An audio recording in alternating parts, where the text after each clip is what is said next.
এত বড় ভুল আমার হয় কি করে? বিকেল 4টের সময় কাস্টমার ফোন করে বলছেন আমার কেকটা রেডি হয়ে গেছে। এই কথাটা শোনার পর আমি তো প্রায় অবাক হয়ে গেছি। তখন আমি বললাম আপনার কেক তো অর্ডার আছে কালকে, আজকে তো নয়। উনি বলছেন না, আজকে আমার কেকের অর্ডার আছে। তো আমি তো কি করব না করব ভেবে পাচ্ছিলাম না। তো আমি তখন বলে দিলাম যে আপনি তাহলে দোকান থেকে কেক নিয়ে নিন। উনি বললেন না, আপনিই বানিয়ে দিন। তো এত তাড়াহুড়োর মধ্যে আমি কি করে দেবো? উনি বলেছিলেন 5:30টার সময় কেক নেবে, এটা তো সম্ভব না।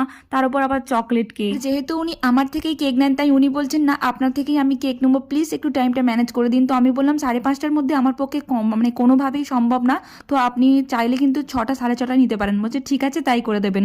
তো যেহেতু চকলেট ফ্লেভারের কেক ছিল, তো কি ডিজাইন বানাবো আমার কিছুই মাথায় আসছিল না। তাই গরম কেকটাকেই কিন্তু আমি আইসিং করেছি, হয়তো আপনারা দেখতে পেয়েছেন। আর এখানে চেরিগুলোকে আমি উডেন স্টিক দিয়ে ইনসার্ট করে দিচ্ছি। তার কারণ হচ্ছে দূরে কোথাও কেক ডেলিভারি থাকলে কিন্তু চেরিগুলো ঝাঁকুনির কারণে এদিক ওদিক হয়ে যায় আর কেকের ডিজাইন পুরোটাই নষ্ট হয়ে যায়। আর এই ছিল আজকের কেকের ডিজাইন। ভালো লেগে থাকলে প্লিজ একটা লাইক করে দেবেন।